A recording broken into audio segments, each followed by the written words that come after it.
Shalom, salam sejahtera buat kita semua. Salam santun, salam hormat, salam kenal, salam takjim. Assalamualaikum warahmatullahi wabarakatuh.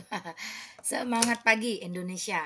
Hari keempat bulan pertama di tahun 2024. Sudah ngapain aja teman-teman selama 4 hari? Sudah ngonten dengan cara yang sehat atau ngonten dengan cara yang sakit? Haleluya, puji Tuhan.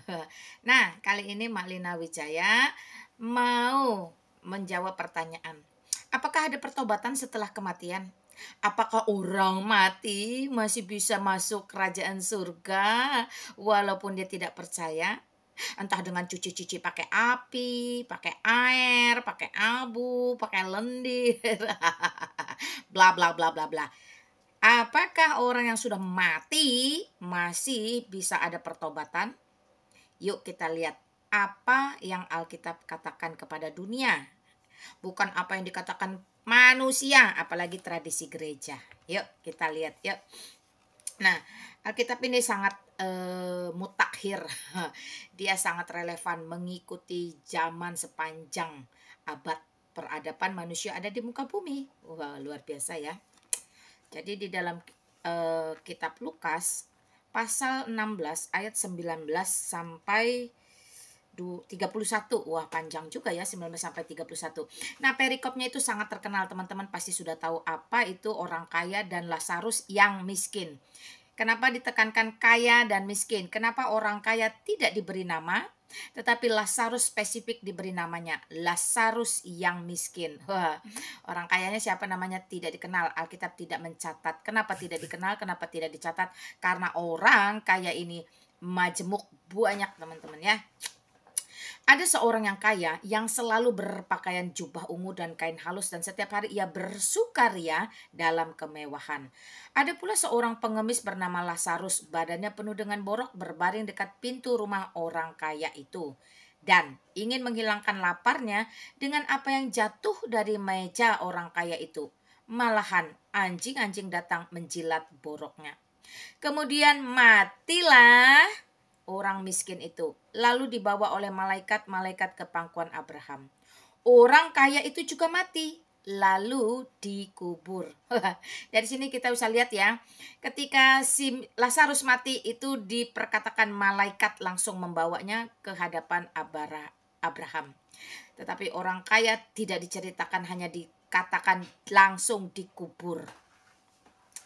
Sementara ia menderita sengsara di alam maut, ia memandang ke atas. Wah, dan dari jauh dilihatnya Abraham dan Lazarus duduk di pangkuan Abraham. Ya, apakah Abraham main pangku-pangku? Tidak. Itu gambaran ya teman-teman. Firdaus atau ruang tunggu atau lobinya surga, kerajaan kekal. Nah, itu ya, kerajaan Allah.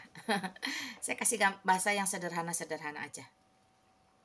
Ya, lalu ia berseru, "Bapak Abraham, kasihanilah aku. Suruhlah Lazarus supaya ia mencelupkan ujung jarinya ke dalam air dan menyejukkan lidahku, sebab aku sangat menderita dalam api ini." Nah, ayat 24 ini tegas mengatakan teman-teman ya. Ayat 23 mengatakan ia menderita sengsara dan memandang ke atas. Jauh, berarti alam maut ada di bawah, kerajaan Allah yang kekal ada di atas. Jadi orang kaya ini memandang ke atas. Ketika ia memandang, ia melihat Abraham, ia melihat Lazarus. Artinya kita tidak dibuat menjadi lupa ingatan atau tidak mengenal orang ketika hidup di dunia ini pun sudah selesai. Ya. Lalu orang kaya ini meminta supaya Lazarus, perhatikan, udah di alam kubur aja tabiat karakter orang kaya yang ngebosi, suka perintah-perintah, suruh-suruh tidak berubah ya. Luar biasa. Alkitab mengatakan, suruhlah katanya Lazarus. Dia nyuruh Bapak Abraham supaya Bapak Abraham menyuruh Lazarus. Luar biasa ya, kenapa nama orang kaya tidak dicatat. Nah, tapi hanya dikatakan orang kaya karena memang rata-rata karakter tipikal orang kaya itu suka nyuruh-nyuruh. Ya. Kenapa dia nyuruh? Karena dia sangat kehausan dan menderita dalam nyala api. Namun Abraham berkata, ayat 25, anakku. Wah, Abraham dengan kasih tetap memanggil dia anak, tidak hai orang kaya. Anakku, ingatlah bahwa engkau telah menerima segala yang baik sewaktu hidupmu. Sedangkan Lazarus segala yang buruk. Sekarang di sini ia mendapat hiburan dan engkau sangat menderita. Yang paling penting ayat 26. Selain itu, di antara kami dan kamu terbentang jurang yang tak terseberangi, supaya mereka yang mau pergi dari sini kepadamu ataupun mereka yang mau datang dari situ kepada kami tidak dapat menyeberang. Jadi nonsens, omong kosong, ada jembatan yang bisa menyambungkan atau menghubungkan. Kalau ada itu saya mau tahu pemborongnya siapa. Oke ya, inilah syubhat atau pengajaran-pengajaran sesat. Sedangkan firman Tuhan mengatakan tidak ada yang bisa menyeberang. Kata orang itu, kalau demikian aku minta kepadamu Bapa, supaya engkau menyuruh dia ke rumah Bapakku. Ini si orang kaya masih kekeh, masih ngeyel dengan karakter di dunia. Nyuruh-nyuruh, ngebosi ya. Sebab masih ada 5 saudaraku, supaya ia memperingatkan mereka dengan sungguh-sungguh agar mereka pun tidak masuk kelak ke dalam tempat penderitaan ini. Wah, tapi ada juga orang kaya yang baik hati ya, yang peduli ya, ingat akan saudara-saudaranya. Cukup dia yang jadi tumbal, saudara-saudaranya jangan. Wah, itu juga termasuk baik hati, itu nurani ya teman-teman.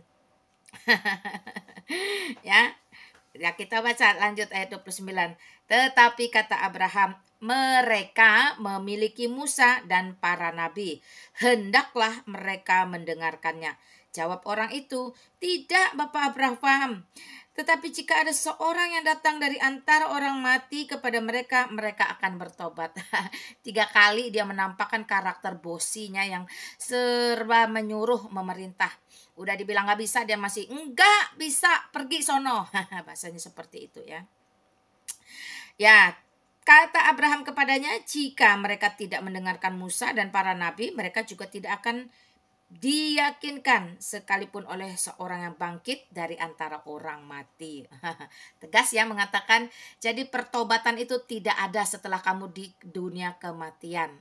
Kamu setelah mati, kalau tidak percaya, tidak melakukan apa yang Tuhan kehendaki, maka kamu mengarah kepada dunia orang mati seperti orang kaya.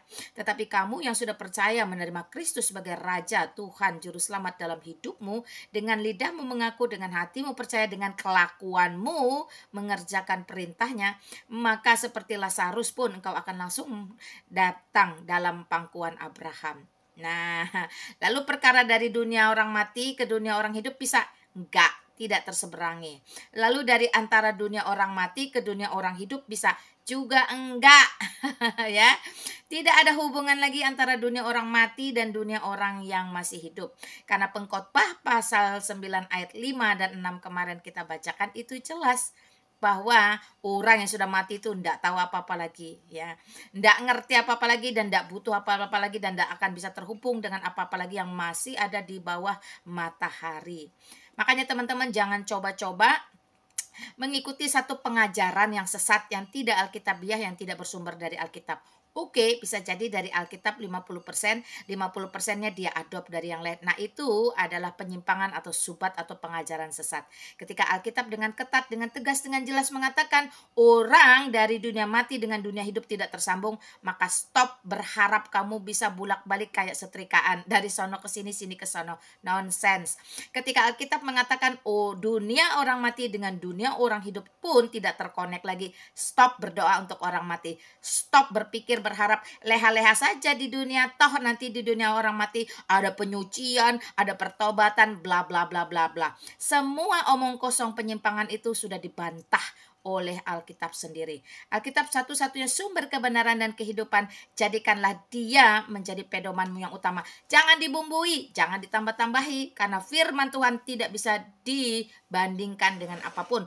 Firman Tuhan tidak bisa kamu samakan dengan kalimat-kalimat manusia yang bersahwat ya, baik itukah lembaga, institusi, gereja, pendeta, pastor. Jika bertentangan dengan isi Alkitab, tinggalkan mereka. Haleluya, puji Tuhan. Kiranya Kristus sumber segala hikmat, mahrifat ya, taufik, hidayah, hikmat, bijaksana, sumber kehidupan itu sendiri mengampuni, memberkati, dan merahmati kita dengan kehidupan yang jauh lebih baik. Salam santun, salam sejahtera buat kita semua. Shalom.